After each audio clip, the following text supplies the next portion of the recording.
Is this just diversification? Or the early signs of a post-American trade order? That's the real story. Not paperwork, not policy, not headlines. Power. Because when countries start building new trade corridors, they're not just moving goods, they're repositioning influence. And Canada may be doing exactly that. For decades, Canada's economic reality was simple: sell to the United States, align with Washington, integrate supply chains across the border. Over 70% of Canada's exports traditionally went south. That kind of dependency creates stability, but it also creates vulnerability. Then came tariffs. Then came renegotiations. Then came unpredictability. And something inside Ottawa changed. During Donald Trump's presidency, the United States imposed steel tariffs, aluminum tariffs, pressure on dairy access, threats to auto supply chains. NAFTA was renegotiated into USMCA. Canada adapted. But a message was sent. Access to the American market is political, and politics can change fast. Now here's the tension. What if Trump returns? What if tariffs come back stronger? What if economic nationalism becomes permanent? Countries don't wait for storms. They buy insurance. Is Canada buying economic insurance? Or quietly hedging against American dominance? There's a difference. Insurance is defensive. Hedging is strategic. And strategy is about power. Canada has expanded its footprint inside the CPTPP, the Pacific Trade Bloc that continued even after the US withdrew from the original TPP framework. Think about that. The US stepped out, the rest moved on. That alone signals something deeper. The world no longer pauses when Washington exits. This isn't just about Canada. We're watching the rise of middle powers, countries that are not superpowers, but refuse to be satellites. Canada, Australia, Japan, South Korea, India. These nations are building dense networks of agreements across regions. Not anti-American, but not dependent either. That's called strategic hedging. It's quiet. It's sophisticated. And it reshapes global leverage. Now imagine this. What if the CPTPP expands aggressively? What if the UK deepens integration? What if Southeast Asia accelerates alignment? What if Latin America strengthens Pacific corridors? Suddenly you have a massive trade architecture, without the United States at the center. That's not rebellion, that's evolution, and evolution changes power balances. The European Union has also been diversifying.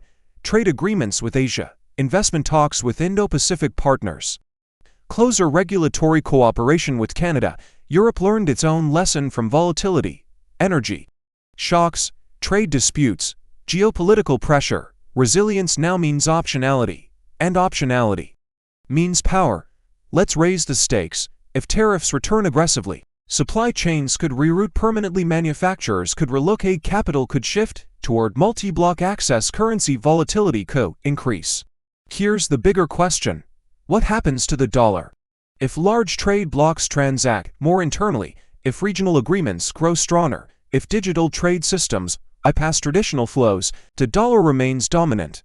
But the margin narrows, not collapse, gradual erosion. That's how global systems change, slowly.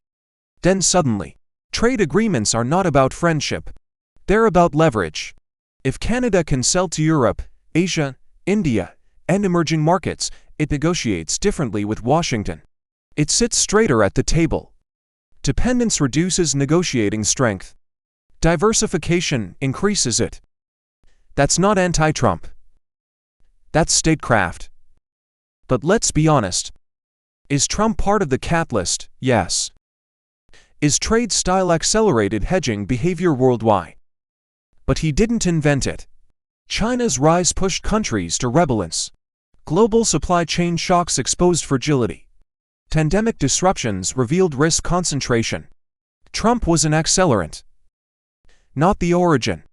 Is this the early stage of a post-American trade order? That sounds dramatic. But pause. After World War II, the U.S. built institutions, WTO frameworks, dollar settlement systems, security trade integration. The system became American-anchored.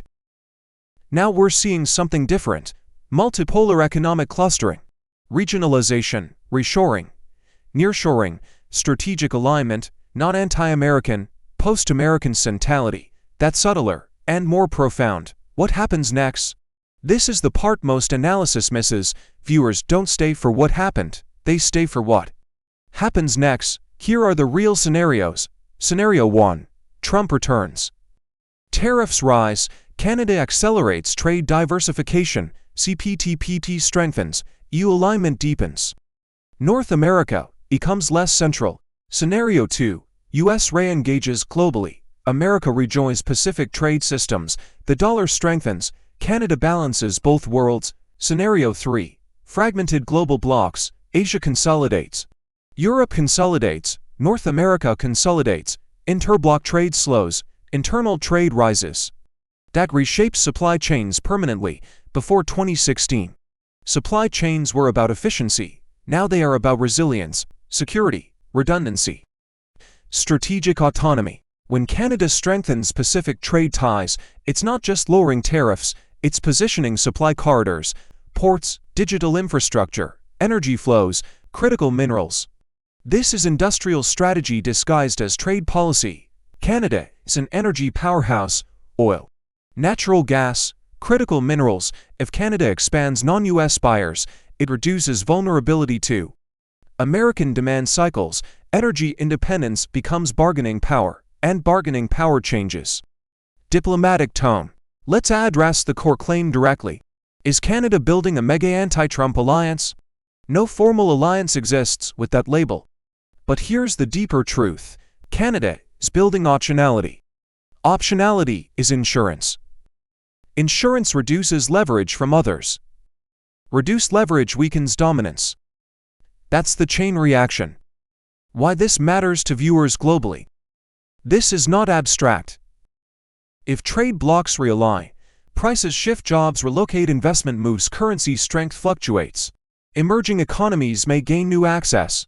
Exporters may find new markets. Importers may face new cost structures.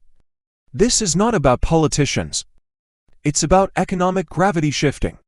The power lens. Trade sounds boring. Power is not.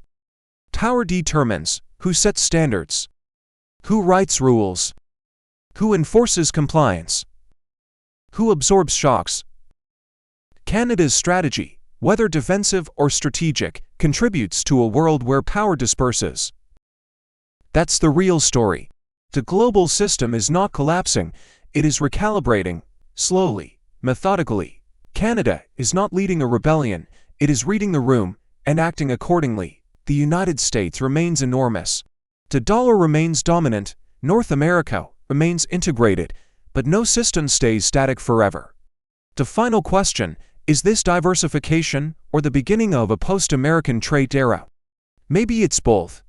History rarely announces itself loudly. It whispers first, then analysts debate, then institutions adapt, then markets adjust, and only later do we say, that was the turning point. Canada is not declaring economic war. It is building resilience. It is strengthening leverage. It is widening corridors. And in doing so, it participates in a broader global transformation. One where power becomes more distributed, less centralized, and more negotiated. The question is not whether Canada is anti-Trump, the question is whether the world is preparing for uncertainty. Like the video and subscribe to channel.